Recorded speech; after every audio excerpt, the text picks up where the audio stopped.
একটা ছেলে বিয়ের জন্য মেয়ে দেখতে গেছে। পাত্রী, পাত্রী মানে তো বোঝো, তোমাদেরকেও দেখতে হবে আগামীতে বিয়ের জন্য। তো পাত্রীর সঙ্গে কথাবার্তা মোটামুটি আগায় গেছে।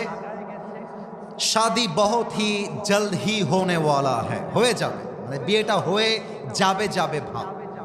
তো যুবকটা যখন পাত্রী দেখে বের হয়ে যাবে, মেয়েটা বলছে ভাইয়া একটু কথা বলা যাবে। মেয়েদের ঢং কিন্তু এমনই হয়, খেয়াল করবেন। অযথা ন্যাকামি করে, ছোট্ট একটা নর্মাল কথা এমন ঢং দিয়ে বলে মনে হয় নবজাতক মায়ের পেট থেকে বের হয়ে আসছে। ভাবটা এমন যেন ভাজা মাছটা উল্টাই খাইতে পারে না। যখন বিয়ে করবা তখন দেখবা রাজরানী নয় কাল নাগিনী বিয়ে করে নিয়ে আসছে। তবে সব মেয়েকে আমরা এক পাল্লায় মাপি না। তো মেয়েটা বলছে ভাইয়া একটু কথা বলা যাবে। তো ছেলেটা বলছে এত সুন্দরী একটা মেয়ে, বিয়ে যেহেতু আগায় গেছে, কথা বললে সমস্যা কি, একটু কথা বলে নেই। তো মেয়েটা বলছে আসলে আমি কিন্তু মজার জন্য বলছি না, একটা মেসেজ আছে গুরুত্বপূর্ণ তাই বলছি।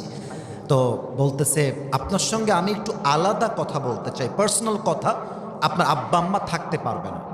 তো যুবকটা যেহেতু ইসলামকে ভালোবাসে, কোরআনকে ভালোবাসে, যুবকটা বলতেছে ঠিক আছে আপনি এক কাজ করেন, আপনি রুমের এই পাশের দেয়ালের কাছে আসেন, আমার আব্বা আম্মা এক্সিট গেট তথা বের হওয়ার গেট ওখানে দাঁড়ায় থাকো, একটু দূরত্ব ডিস্টেন্স মেনটেন করে।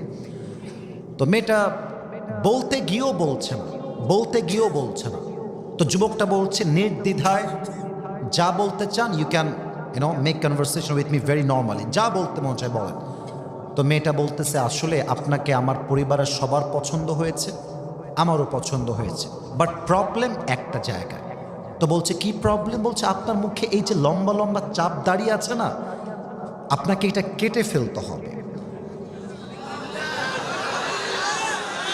জোরে বলেন নাউজুবিল্লাহ। যুবকটা হতভম্ব, কিংকর্তব্য বিমূঢ় হয়ে গেছে। আরে ব্যাপার কি, সবই তো ঠিকঠাক ছিল। What is your problem with this beard? দাড়ি নিয়ে আপনার সমস্যাটা আসলে কোথায়? তো মেয়েটা বলছে দাড়িতে কেমন যেন আপনাকে চাচা চাচা লাগে, দাড়িটা কেটে ফেললে আপনাকে দেখতে সুন্দর লাগবে।